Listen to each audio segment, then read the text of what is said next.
সংগ্রামে আমরাই চিরদিন মুক্তির আলো হয়ে জ্বলবো। আশাহত এ জাতির আশার প্রাসাদ হয়ে সাম্য ন্যায়ের কথা বলবো।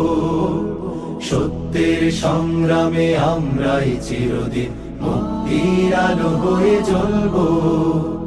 আশাহত এ জাতির আশার প্রাসাদ হয়ে সাম্য ন্যায়ের কথা বলবো।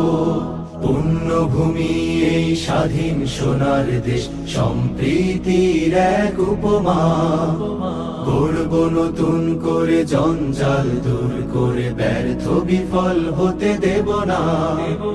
পুণ্যভূমি এই স্বাধীন সোনার দেশ সম্প্রীতির এক উপমা। গড়ব নতুন করে জঞ্জাল দূর করে ব্যর্থ বিফল হতে দেব না। সত্যের সংগ্রামে আমরাই চিরদিন মুক্তির আলো হয়ে জ্বলবো।